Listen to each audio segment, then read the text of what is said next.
Let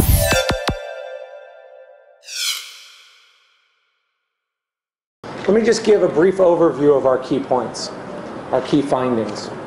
The first is using a new database, a new data set on transactions, actual transactions that consumers have made in terms of purchasing broadband. We can estimate the consumer benefits from broadband.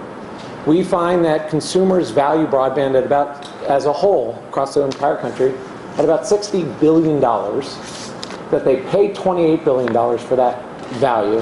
And so what's left over in terms of consumer benefits is now $32 billion in 2008, and that's up from $20 billion in 2005. A very significant increase in just those 4 years.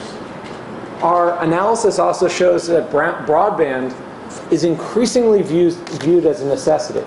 Perhaps one of the most interesting findings we have in here is that when people are losing their jobs, they're not cutting off their subscription to broadband.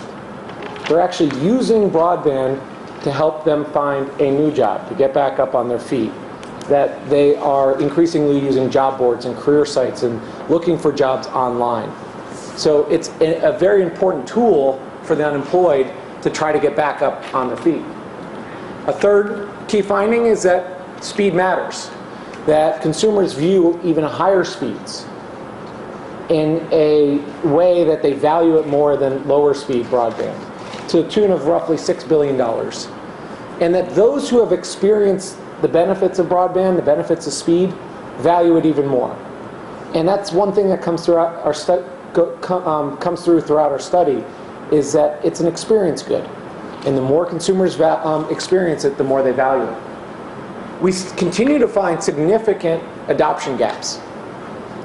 That African Americans, that lower income, that lower educated, that the older people are less likely to adopt, less likely to subscribe to broadband. And that's pretty consistent with many other findings out there on a term that Larry coined many years ago, the digital divide. But one of the more interesting and I think surprising findings for us was, if you just look at those who have subscribed to broadband, based on race, there's no valuation gap. That African Americans who subscribe to broadband value broadband in about the same way that whites do. There are valuation gaps based on income and on level of education, but not race. And lastly, our $32 billion estimate understates the total benefit to the economy, because we are just looking at fixed line broadband at home. So what's that exclude? That excludes things like wireless and business, and also the benefits to businesses. In terms of home computing, it's really the third wave. The first wave was people buying computers. And we saw that by the year 2000, more than half the households had computers. The second wave was home internet.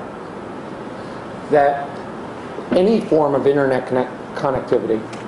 And that by 2001, and it was mainly dial-up at that point, people had connections to the internet. And by 2007, the third wave, we now observe more than half of households having connections to broadband. According to the FCC data, in 2008, there were 34% of households who had no internet at home. The most recent Pew survey puts it right around 30%. So there's still 30% of all American households that do not have an internet connection, either a dial-up or a broadband connection. And so that's where there's a lot of potentially, to get additional gains to society from increased broadband adoption.